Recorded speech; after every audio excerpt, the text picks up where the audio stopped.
कि केसी त्यागी ने भी कह दिया कि मुख्यमंत्री जो है वो प्रधानमंत्री का चेहरा नहीं।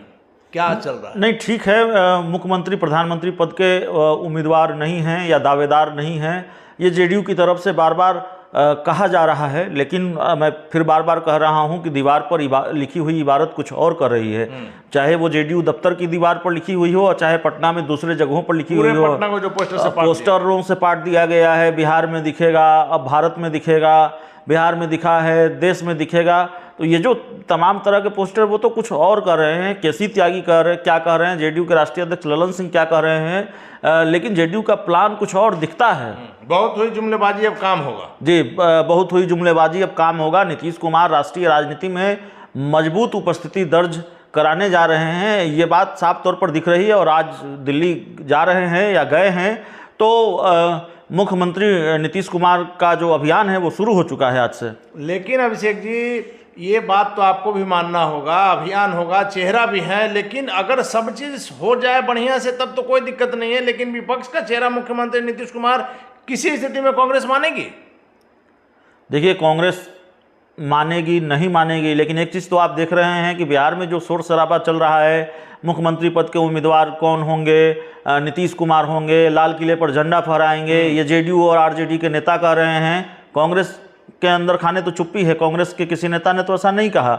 ये जेडीयू के और आरजेडी के नेता कह रहे हैं। एआईएमआईएम के विधायक भी कह चुके हैं कि नहीं, हम भी मुख्यमंत्री नीतीश कुमार को अपना समर्थन देंगे। मुख्यमंत्री नीतीश को अच्छी बात है, अगर बिहार से कोई प्रधानमंत्री पद का उम्मीदवार होता है या बिहार से कोई प्रधानमंत्री बनता है तो कांग्रेस को छोड़कर बिहार के जो दूसरे विपक्षी पार्टियां हैं वो तकरीबन नीतीश कुमार का समर्थन कर चुके हैं, नीतीश कुमार के नाम पर मुहर लगा चुके हैं, उनसे उनको कोई दिक्कत नहीं है। जी, लेकिन आपने जो कहा उसी बात पर करते हैं कि बिहार की तमाम विपक्षी पार्टियों ने मुख्यमंत्री नीतीश कुमार को मान लिया है, लेकिन क्या बिहार के लोगों के मानने से ये प्रधानमंत्री पद की दौड़ में शामिल हो पाएंगे? नहीं, प्रधानमंत्री पद की दौड़ में शामिल हो पाएंगे। अभी देखिए, दिल्ली दूर है और दिल्ली वाकई दूर है विपक्षी पार्टियों के लिए। प्रधानमंत्री नरेंद्र मोदी का जो करिश्मा है अभी भी उस तरह से खत्म नहीं हुआ है। थोड़ा कम जरूर हुआ है। कम जरूर हुआ है। आप महंगाई की बात कर लें या लेकिन बेरोजगारी की बात कर लें, बेरोजगार, लेकिन बीजेपी इन चीज़ों से निपटना बहुत अच्छे तरीके से जानती है। तो बहुत आसान है नीतीश कुमार की राह, ये ऐसा नहीं है। लेकिन नीतीश कुमार की वजह से बीजेपी की राह भी बहुत आसान नहीं होने वाली है। 2024 और 2019 की तरह मामला नहीं होगा। इस बार टक्कर कांटे की हो सकती है, ये बात कम से कम 2024 के लोकसभा चुनाव में दिख सकती है।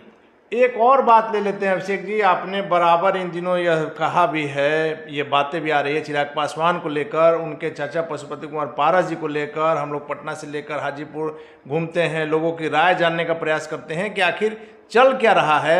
आपको क्या लगता है कि पशुपति कुमार पारस का कद ऐसा है कि आप उन्हें केंद्रीय मंत्रिमंडल से, जैसी की बातें आ रही चिराग पासवान का, कि शर्तों के साथ कि चाचा को हटाएंगे तो आएंगे, चाचा को हटाना इतना आसान है क्या? देखिए, दो बात है। एक तो सवाल यह है कि शर्त रखी गई है कि नहीं रखी गई है। दूसरा आपका सवाल है कि क्या बीजेपी वो शर्त मानेगी। क्या एनडीए में चाचा पशुपति पारस का कद इतना कमजोर है कि उनको चिराग पासवान के कहने से एनडीए से बाहर कर दिया जाए या चिराग पासवान के कहने से केंद्र में मंत्री बना दिया जाए? जो सवाल है कि शर्त रखी गई है या नहीं रखी गई है। शर्त रखी गई है कि एनडीए से चाचा को बाहर कीजिए, और चिराग पासवान खुद भी कह चुके हैं कि अगर चाचा रहेंगे तो चाचा जिस गठबंधन का हिस्सा रहेंगे हम उस गठबंधन में नहीं रहेंगे। लेकिन पशुपति कुमार पारस का कद भी इतना छोटा नहीं है, उनको इतने हल्के में नहीं लिया जा सकता कि आप कह दें। हालांकि हमने ये दिखाया है, बताया है, तमाम तरह की खबरें दिखाई है। हम हाजीपुर में गए, लोगों की नाराज़गी भी सामने आई। हमने जिन लोगों से बात की, ज़्यादातर लोग पशुपति पारस से नाराज़ थे। लेकिन उस बात पर भी मैं आता हूँ। तो जो सबसे बड़ी बात है कि इतना, हाँ, चिराग पासवान का पलड़ा भारी जरूर है जो मौजूदा वक्त में लगता है। आगे क्या होगा नहीं होगा, और ये वक्त ऐसा है कि बीजेपी चाचा को भी रखना चाहती है, और उनको भी, चिराग पासवान को भी रखना चाहती है। जितने दल साथ आ जाए बीजेपी उनको अपने साथ रखना चाहती है। तो चाचा का साथ बीजेपी छोड़ने के लिए तैयार है। देखिए, ऐसा लगता नहीं है। चिराग पासवान ने शर्त जरूर रखी है।